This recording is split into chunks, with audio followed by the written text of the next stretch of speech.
اور حقیقت کیا ہے؟ حقیقت یہ ہے کہ بہت سارے جو ناراض ارکان ہیں، وہ لوگ جو کہ سینٹ کا الیکشن جنہوں نے نامزدگیاں جو ہیں وہ قبول کرنے سے انکار کیا ہے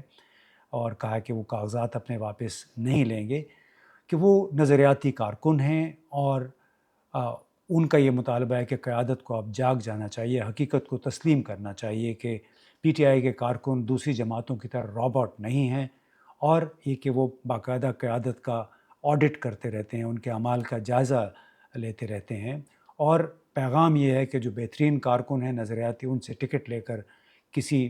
امیر آدمی کو، جس کو اے ٹی ایم بھی کہتے ہیں، اس کو ٹکٹ دینا غلط ہے۔ اور اس سے کچھ لوگوں کا پارٹی کے اندر یہ بھی کہنا ہے کہ ہمیں کچھ کہنے کی ضرورت ہی نہیں ہے، ان حالات پہ تبصرے کی ضرورت ہی نہیں ہے، جو کچھ ہو رہا ہے اور جو کچھ علی امین گنڈاپور کر رہا ہے فوج کی سربراہی میں موجودہ نظام کے سہولت کار کے طور پہ، لوگ ان کارکنوں کو لگ رہا ہے کہ وہ کام کر رہا ہے، جس کی وجہ سے بڑے شکوک و شبہات پیدا ہو گئے ہیں کہ اس نے اپنی سیاست چمکانے کے لیے جی ایچ کیو کے ساتھ ساز باز کر رکھی ہے اور سیٹ ایڈجسٹمنٹ بھی کر لی ہے، اور اس کا مطلب یہ بنتا ہے کہ دوسری جماعتوں کے علاوہ جے یو آئی کے ساتھ بھی گٹھ جوڑ، وہ جماعت جو کہ پی ٹی آئی کی شدید سیاسی مخالف ہے، جس کے سربراہ بار بار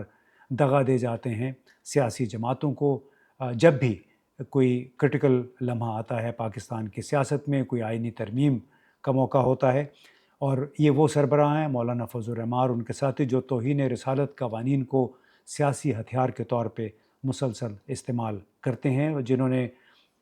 ایک مرتبہ تو بلیسفیمی کیس میں، یعنی سپریم توہین عدالت کیس میں سپریم کورٹ پر عملاً چڑھائی بھی کر دی تھی۔ وہ جمعیت علماء اسلام، جس میں سابق ایک آپ کو یاد ہوگا امتیاز کھوکھر، تاجی کھوکھر کے نام سے مشہور تھے، وہ قبضہ گروپ، قبضہ مافیا کا ایک سربراہ ہوتا تھا، اور ان کے بیٹے فاروق کھوکھر نے بھی جمعیت علماء اسلام میں اب شمولیت اختیار کر لی ہے۔ اور تاجی کھوکھر وہ ہیں، میری ان سے جنوری 2011 میں ان کے گھر پہ ملاقات ہوئی، جس گھر میں جمعیت علماء اسلام میں انہوں نے شمولیت کا، ان کے بیٹے نے شمولیت کا اعلان کیا۔ اس میں انہوں نے غیر قانونی طور پہ شعر رکھے ہوئے تھے۔ یہ اس وقت تاجی کھوکھر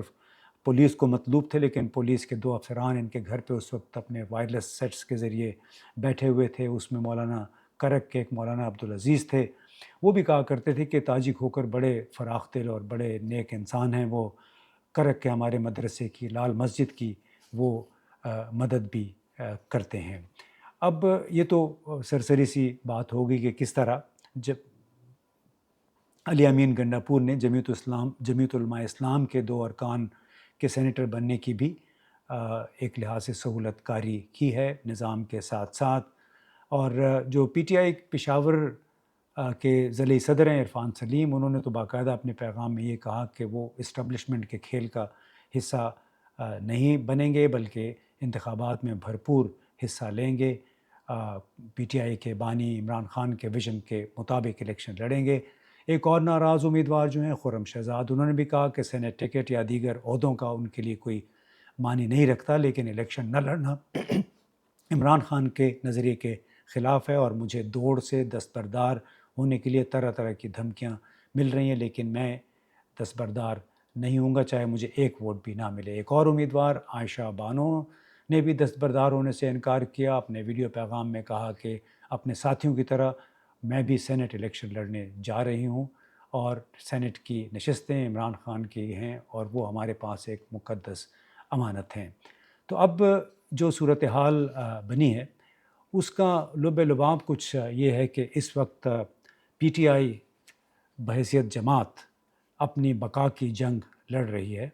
جیسے اب بقا ڈاکٹر یاسمین راشد، سینیٹر اعجاز چودھری، عمر سرفراز چیمہ، یہ بھی اپنی جنگ کی زندگی کے ساتھ ساتھ پارٹی کی بقا کی جنگ بھی لڑ رہے ہیں جیل میں بیٹھ کے، بشمول عمران خان کے۔ اب خدشہ یہ پیدا ہو رہا ہے کہ جس طرح بلوچستان میں باپ پارٹی پیدا ہوئی تھی، بلوچستان عوامی پارٹی، کیا اسی طرح خیبر پختونخوا میں بھی خیبر پختونخوا پارٹی، یعنی باپ کے پی کی طرز پہ ایک نئی پارٹی بننے جا رہی ہے پی ٹی آئی کو خراب کرنے کے لیے، اور کیا پی ٹی آئی زندہ رہے گی؟ اس وقت تک جب تک عمران خان ہیں. یعنی یہ ایک پیغام ہے بنیادی طور پر بڑا سیدھا سادہ سا کہ کیا یہ تمام کام کرنے سے ارکان کی خرید و فروخت اور ان کو الیکشن کمیشن کے ذریعے تمام الیکشن پروسیس کو مینیپولیٹ کرنے کے باوجود جو الیکشن میں آپ کو معلوم ہے کہ جس طرح الیکشن سے پہلے بلے کا نشان بھی لے لیا گیا تھا، اس سے لے کے آج تک خیبر پختونخوا میں سینٹ کے الیکشن تک، کیا اس طریقے سے عمران خان کو بالکل فارغ کیا جا سکے گا؟ یعنی سوال بنیادی طور پہ ہمارے حکمرانوں کو یہ اس کا جواب دینا ہے کہ جتنی بھی انہوں نے ریاستی طاقت استعمال کر لی، اختیار ظاہر ہے ان کے پاس اختیار ہے، حکومت میں ہیں، وہ سب کچھ کر سکتے ہیں، تو کیا عمران خان کو وہ لوگوں کے دلوں سے نکال پائیں گے؟ یہ ایک بڑا ایک سوال ہے جس کا انہوں نے جواب دینا ہے. دوسرا یہ کہ اب سینٹ میں عددی برتری حاصل ہونے کے بعد اور پی ٹی آئی کے ہم خیال ارکان کی مدد سے کیا 27ویں ترمیم جس کی اس وقت بڑی بازگشت سنائی دے رہی ہے وہ لائی جائے گی، اور اس میں سابقہ فاٹا کی کم از کم جزوی بحالی اور اس کا کنٹرول وفاق کے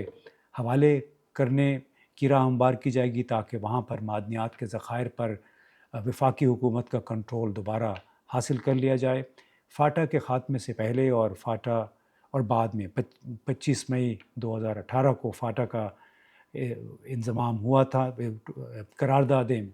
باقاعدہ ترامیم 25ویں ترمیم پیش کی گئی تھی قومی اسمبلی میں. 31 مئی 2018 کو